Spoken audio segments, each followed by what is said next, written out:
வணக்கம். இது யுகம் வானொலியின் பிரதான செய்திகள். செய்தி ஆசிரியர் ராமச்சந்திரன் சனத், வாசிப்பவர் நிருஷா கனகசபை. முதலில் தலைப்புச் செய்திகள். சுற்றுலா விசாவில் வந்து இலங்கையில் வியாபார நடவடிக்கையில் ஈடுபட இடமளியோம், பிரதமர் திட்டவட்டம்.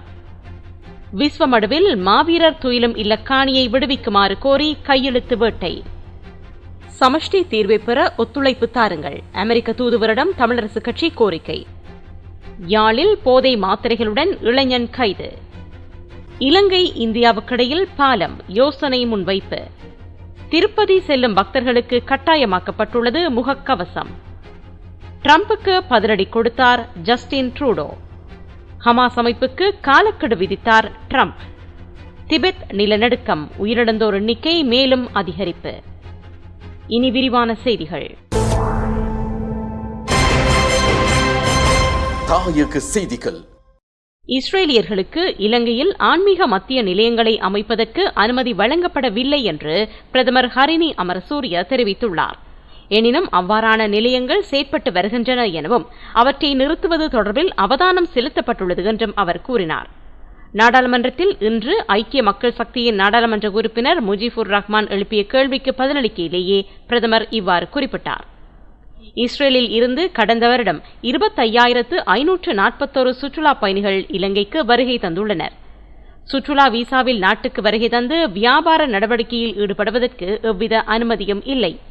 எனினும் இஸ்ரேலியர்கள் மட்டுமல்ல, ஏனைய சில நாடுகளில் இருந்து சுற்றுலா விசாவில் வருபவர்கள் வியாபார நடவடிக்கையில் ஈடுபடுவது தெரிய வந்துள்ளது. இதற்கு எதிராக நிச்சயம் நடவடிக்கை எடுக்கப்படும். இவற்றை தடுத்து நிறுத்துவது பற்றி அவதானம் செலுத்தப்பட்டுள்ளது என்று பிரதமர் பதிலளித்துள்ளார். அதேவேளை இஸ்ரேலியர்கள் ஆன்மீக மத்திய நிலையங்களை அமைப்பதற்கோ அதற்கு சமாந்தரமான கட்டடங்களை அமைப்பதற்கோ புத்த சாசன, மத விவகாரம் மற்றும் கலாசார அலுவல்கள் அமைச்சோ அதன் கீழ் இயங்கும் திணைக்களங்களூடாக அனுமதி வழங்கப்படவில்லை. எனினும் இவ்வாறான மத்திய நிலையங்கள் இயக்கப்பட்டு வருகின்றன என்பது தொடர்பில் தகவல்கள் கிடைக்கப்பெற்றுள்ளன. எனவே இது தொடர்பில் என்ன செய்ய வேண்டும் என்பது பற்றி கலந்துரையாடி வருகின்றோம். நிறுத்துவதற்கு என்ன செய்ய வேண்டும் என்பது பற்றி வெளிவிவகார அமைச்சு ஊடாகவும் தலையீடுகள் செய்யப்படும் என்று பிரதமர் ஹரினி அமரசூரிய மேலும் குறிப்பிட்டுள்ளார். விஸ்வமடு தேராவில் மாவீரர் துயிலும் இல்ல காணியை இராணுவத்தினரிடமிருந்து விடுவித்து தருமாறு கோரி இன்று கையெழுத்து போராட்டம் ஆரம்பமானது. இவ்வாறு விடுவிக்கப்படும் துயிலும் இல்லத்தில் மாவீரர் தினத்தில் தமது பிள்ளைகளுக்கான நினைவேந்தலை சுதந்திரமாக முன்னெடுப்பதற்கு அனுமதி வேண்டுமென்று கோரப்பட்டுள்ளது. கையெழுத்து திரட்டப்பட்ட பின்னர் இது தொடர்பான மனு ஜனாதிபதிக்கு அனுப்பி வைக்கப்படவுள்ளது. வடமாகாண ஆளுநர் ஊடாக ஜனாதிபதிக்கு அனுப்பப்படும் என்று போராட்ட ஏற்பாட்டுக்குழு தெரிவித்துள்ளது. தேராவில் மாவீரர் துயிலும் இல்ல பணிக்குழு உறுப்பினர்கள், மாவீரர்களின் பெற்றோர், உரித்துடையவர்கள் இணைந்து குறித்த கையெழுத்து போராட்டத்தை முன்னெடுத்தனர். இணைந்த வடக்கு கிழக்கில் சமஷ்டி அடிப்படையிலான அரசியல் தீர்வே எமது எதிர்பார்ப்பாகும் எனவும் அதனை அடைவதற்கு அமெரிக்காவும் ஒத்துழைப்பு நல்க வேண்டும் என்றும் இலங்கை தமிழரசு கட்சி கோரிக்கை விடுத்துள்ளது. தமிழரசு கட்சி நாடாளுமன்ற உறுப்பினர்களுக்கும் இலங்கைக்கான அமெரிக்க தூதுவருக்கும் இடையிலான சந்திப்பு இன்று நடைபெற்றது. இதன்போது இந்த கோரிக்கை முன்வைக்கப்பட்டுள்ளது. இந்த சந்திப்பு தொடர்பில் கருத்து வெளியிட்ட நாடாளுமன்ற உறுப்பினர் ரா சாணக்கியன், மிக முக்கியமாக இந்த சந்திப்பின் பொழுது நாங்கள் முன்வைத்த விடயங்கள், இலங்கை தமிழரசு கட்சியினுடைய அரசியல் தீர்வு சம்பந்தமான நிலப்பாடை மிக தெளிவாக நாங்கள் முன்வைத்திருந்தோம். அதாவது வடக்கு கிழக்கு இணைந்த ஒரு மாகாணத்திலே சமஷ்டி அடிப்படையிலான ஒரு தீர்வு தான் எங்களுடைய கட்சியினுடைய அடிப்படை கோரிக்கை. அந்த வகையிலே நாங்கள் அந்த விடயத்தை பற்றி நாங்கள் முன்வைத்திருந்தோம். கடந்த காலத்திலே இந்த சாட்சியங்கள் சேகரிப்பு செய்யப்பட்டது. இந்த சேகரிக்கப்பட்ட சாட்சியங்களை வைத்து தகுந்த நடவடிக்கைகளை அமெரிக்கா எடுக்கிறது, அதாவது இந்த ஐநா மனித பேரவை ஊடாக எடுக்கிற விடயத்திலே அமெரிக்காவுடைய பூர்ணமான ஆதரவு இருக்க வேண்டும் என்றதை நாங்கள் வலியுறுத்தினோம். எமது வடக்கு கிழக்கு மாகாணத்தில் காணப்படுகின்ற பல்வேறுபட்ட பிரச்சனைகளில் முக்கியமாக காணி விடயம் சம்பந்தமான விடயங்கள் பேசப்பட்டது. இந்த காணி விடயம் என்று கூறுகின்ற போது முக்கியமாக எமது பிரதேசத்தில், அதாவது குறிப்பாக இந்த மாகாண சபை அதிகாரங்களில் காணி அதிகாரங்கள் வழங்கப்பட்டாலும் கூட அந்த காணி அதிகாரங்கள் எங்களுக்கு முறையாக கையளிக்கப்படவில்லை என்ற விடயம் பேசப்பட்டதோடு மட்டுமல்லாமல் போலீஸ் அதிகாரம் வழங்க வழங்கப்படாத ஒரு சூழ்நிலை, நிதி அதிகாரங்களை கையாள முடியாத ஒரு சூழ்நிலை காணப்படுகின்றது என்ற விடயங்களும் சொல்லப்பட்டன. இந்த தொழில் வாய்ப்புகள் சம்பந்தமாக எமது இளைஞர்கள் படுகின்ற கஷ்டங்களை பற்றி நாங்கள் குறிப்பிட்டிருந்தோம். அதன்போது இங்கு தொழில் வாய்ப்புகள் இல்லாத சூழ்நிலையில் நாட்டை விட்டு வெளியேறி போகின்ற ஒரு அவல நிலையை பற்றி கூறினோம். அதன்போது அவர்களும் அதற்கு செவிமடுத்ததோடு மட்டுமல்லாமல் தங்களால் ஒரு குறிப்பிட்ட அளவு உதவிகளை மாத்திரம்தான் செய்ய முடியும். ஏனைய உதவிகள் விடயத்தில் புலம்பெயர்ந்திருக்கின்ற தமிழர்களை இந்த இடத்தில் கொண்டு வந்து முதலீடுகளை செய்வதன் மூலமாக அந்த பிரச்சனைகளை தீர்த்துக் கொள்ளலாம் என்ற விடயம் சொல்லப்பட்டது. கிளீன் ஸ்ரீலங்கா வேலை திட்டம் தொடர்பில் நாடாளுமன்றத்தில் 2 நாட்கள் விவாதம் நடத்தப்படும் என்று பிரதமர் ஹரிணி அமரசூரிய தெரிவித்தார். நாடாளுமன்றம் இன்று முற்பகல் சபாநாயகர் தலைமையில் கூடியது. இதன்போது கிளீன் ஸ்ரீலங்கா வேலை திட்டத்தின் நோக்கம் உள்ளிட்ட விடயங்கள் தொடர்பில் எழுப்பப்பட்ட கேள்விகளுக்கு பதிலளிக்கும் போதே பிரதமர் இவ்வாறு கூறினார். குறித்த விவாதத்தை எதிர்வரும் 21ஆம் 22ஆம் தேதிகளில் நடத்துவதற்கு திட்டமிடப்பட்டுள்ளது என்றும் இந்த திட்டம் தொடர்பில் நாட்டு மக்களுக்கு தெளிவூட்டலை வழங்குவதே இதன் நோக்கமாகும் என்றும் பிரதமர் குறிப்பிட்டார். கிளீன் ஸ்ரீலங்கா வேலை திட்டத்தை பலவந்தமாக செயற்படுத்த முடியாது என்றும் அதன் நோக்கத்தை உணர்ந்து அதற்கு அனைத்து தரப்பினரதும் இணக்கம் அவசியம் என்றும் பிரதமர் மேலும் சுட்டிக்காட்டினார். யாழ்ப்பாணம் சாவகச்சேரி போலீஸ் பிரிவுக்குட்பட்ட மட்டுவில் பகுதியில் போதை மாத்திரைகளுடன் இளைஞர் ஒருவர் கைது செய்யப்பட்டுள்ளார். சாவகச்சேரி போலீசாரால் மேற்கொள்ளப்பட்ட சோதனை நடவடிக்கையின் போது சந்தேக நபர் நேற்று கைது செய்யப்பட்டார். இந்த இளைஞன் வல்வெட்டித்துறை பகுதியைச் சேர்ந்தவர் என்பதோடு இவரிடமிருந்து 50 போதை மாத்திரைகளை போலீசார் கைப்பற்றியுள்ளனர். இலங்கைக்கும் இந்தியாவுக்கும் இடையில் பாலம் அமைக்கப்பட வேண்டுமென்று நாடாளுமன்ற உறுப்பினர் ராதாகிருஷ்ணன் வலியுறுத்தியுள்ளார். நாடாளுமன்றத்தில் இன்று உரையாற்றும் போதே அவர் இவ்வாறு கூறினார். இந்தியாவுக்கும் இலங்கைக்கும் இடையிலே ஒரு நல்லுறவை ஏற்படுத்தி அந்த பாலம் அமைக்கின்ற விஷயத்தை இலங்கையும் இந்தியாவும் செய்தால் நல்லா இருக்கும் என்று நான் நினைக்கின்றேன்.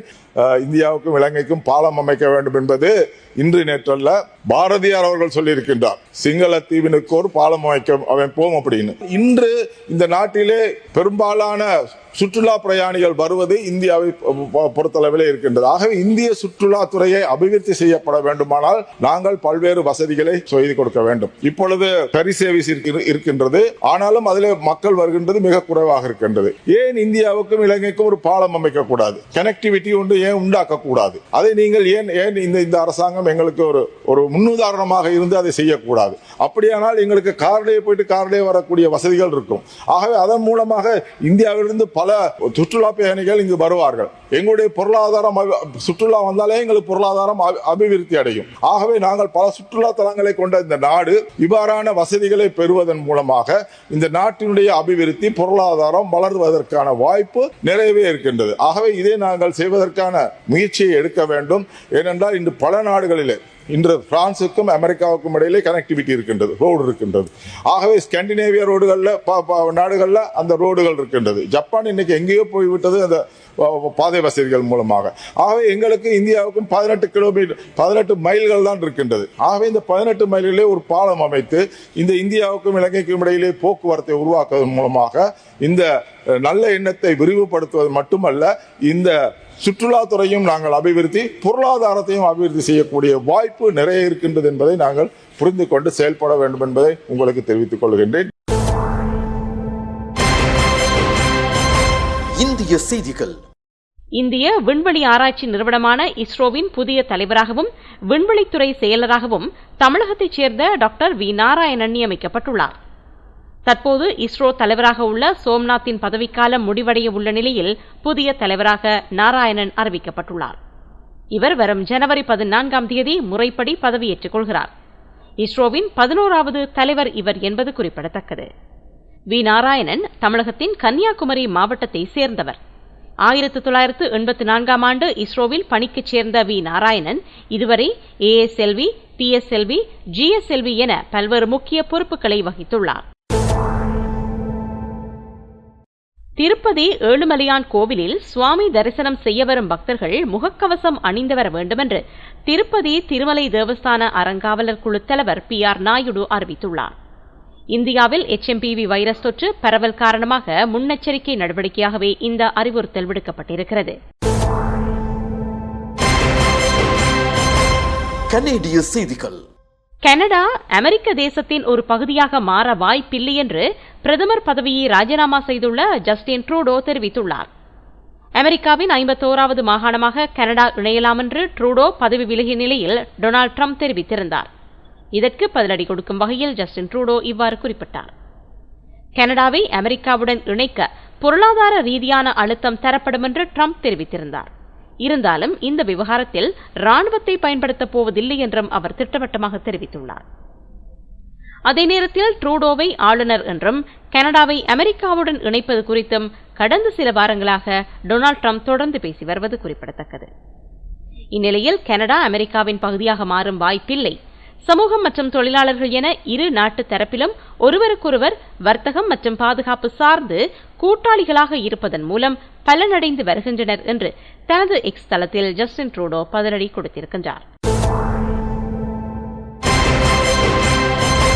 சர்வதேச செய்திகள். தான் பதவியேற்பதற்கு முன்னதாக பணைய கைதிகளை ஹமாஸ் விடுவிக்காவிட்டால் மத்திய கிழக்கில் நரகமே வெடித்துவிடும் என்று டொனால்ட் ட்ரம்ப் எச்சரிக்கை விடுத்துள்ளார். புளோரிடா மாகாணத்தில் செய்தியாளர்களிடம் கருத்து வெளியிடும் போதே அவர் இந்த எச்சரிக்கையை விடுத்திருக்கின்றார்.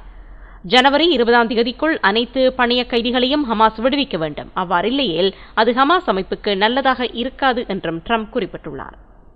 இஸ்ரேலுக்குள் புகுந்து ஹமாஸ் தாக்குதல் நடத்தியிருக்கக்கூடாது. எனவே தான் பதவியேற்கும் முன் பணைய கைதிகள் ஒப்படைக்கப்படுவதற்கான ஒப்பந்தம் மேற்கொள்ளப்படாவிட்டால் மத்திய கிழக்கில் அனைத்து நரகங்களும் வெடிக்கும் என்று ட்ரம்ப் மேலும் குறிப்பிட்டிருக்கின்றார்.